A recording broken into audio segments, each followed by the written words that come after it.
I'm Mort, your host on Change Your Voice, Change Your Life. In studio with me is Dr. John Curtis, my co-host, and the topic today is a fascinating one, as usual. And the topic? This is Coverup at the New York Times. And Coverup at the New York Times. That's an unusual concept, to cover up, because the New York Times is one of the crusading newspapers and the gold standard. It's the most prestigious print publication in the country. Right. And they print, the New York Times, all the news that's fit to print. Well, that can be interpreted two different ways.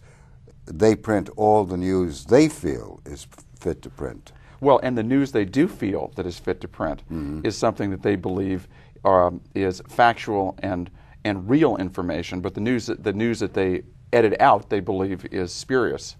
One of the fascinating areas of the New York Times, which I am a subscriber to and have been for years, is their editorial page is very, very telling. It's based on ethic and morality, and it is scathing about, at times, about the injustices, corruption, misdemeanors, and whatever else goes on in society. Yet I find, if I may say so, folks, that there are certain areas the New York Times is very remiss about. Do you mean, are you pointing to a blind spot? Yes, a blind spot. In other words, the very opinions and fingers that they're pointing at other individuals, corporations, and the world, and the world at large, and the government, and officials, and people that are engaged in malfeasant actions.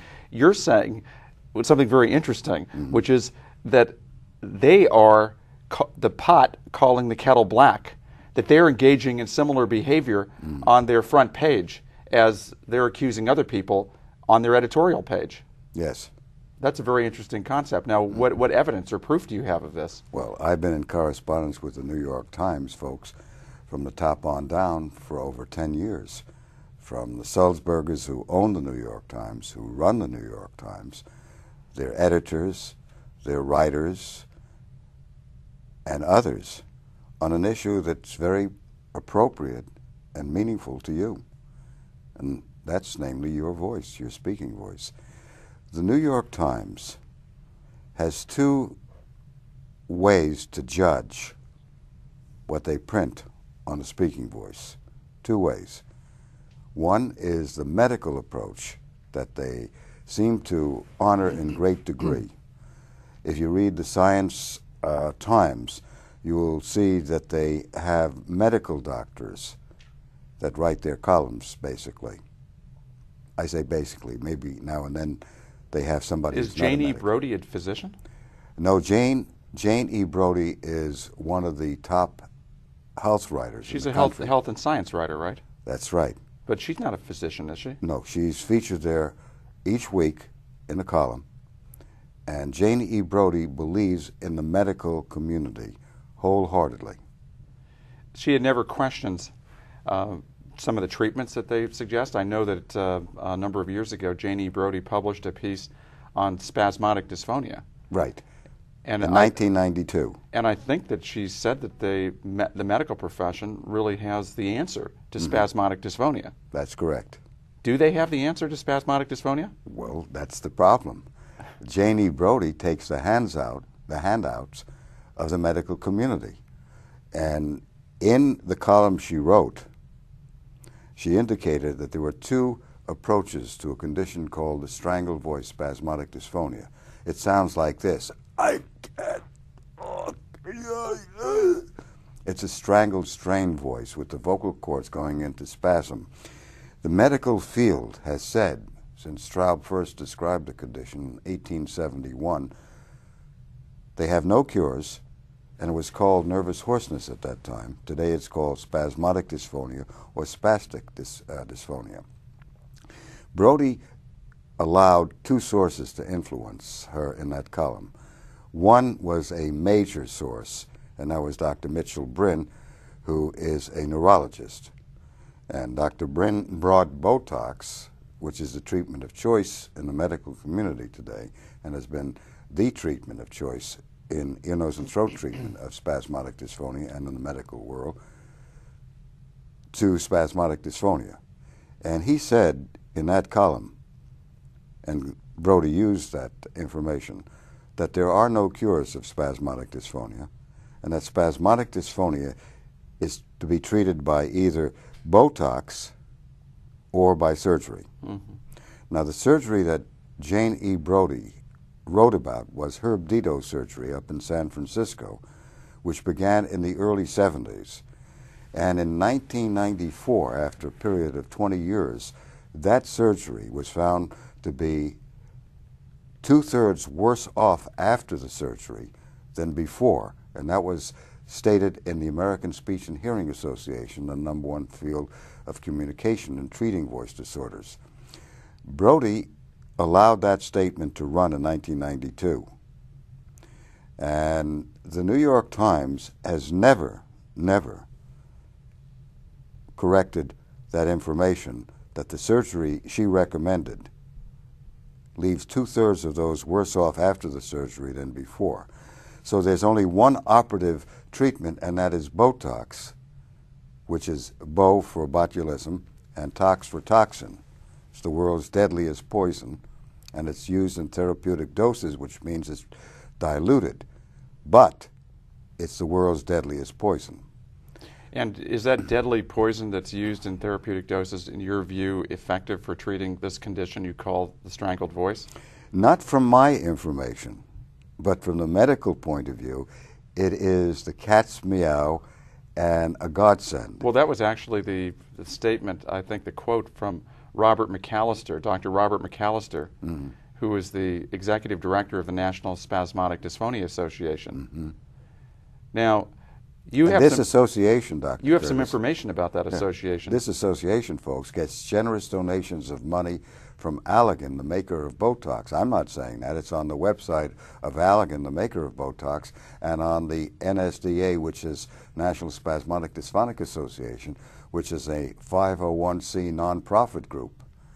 So this association... Well, this isn't just a claim that you're making about them receiving money. No, it's not. This is actually from their website. Yeah, they're very proud of it. So they've really openly disclosed this. Yes. But I find that curious because when I tried to reach Dr. McAllister, who subsequently I was told is no longer with the association, and they will not give me a forwarding number where I can reach him. He has been terminated. He's been evaporated. He's been liquidated.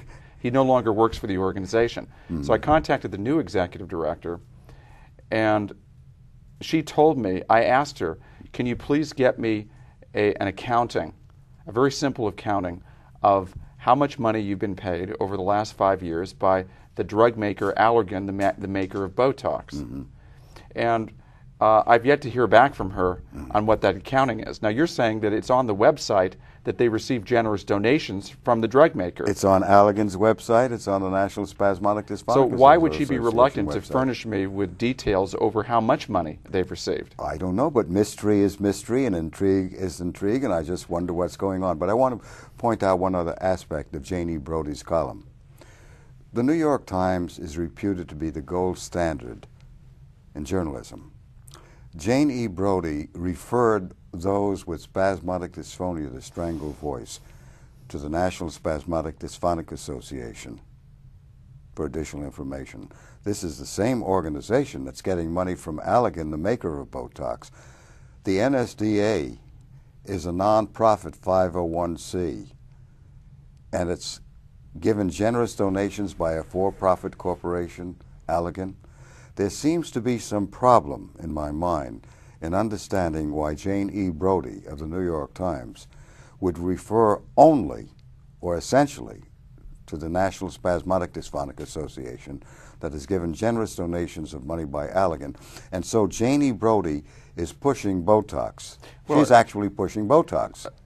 But she's not paid directly, in your view, by Allergan, Inc., the no, maker not at of all. Botox. She's taking a handout from the medical community through Dr. Mitchell Bryn, who is a well-known neurologist who had brought Botox to the field. I see nothing wrong with her writing the column. I thought Dr. Mitchell Bryn is actually a vice president of marketing for Allergan. No, he's a vice president of Allergan. I don't know about marketing today. But that is what he does, is he goes around the country, and he also is a point man, you believe, at the New York Times for supplying information about Botox. And issues connected with the spasmodic dysphonia, the strangled voice. Well, let's update the story because Jane E. Brody and I had communication, and Nick Wade, who is the Science Times editor, and I had written communication, and Corey Dean, who is the editor now of that section, and I had correspondence over a period of time, and the Sulzbergers, senior and junior, and I had correspondence,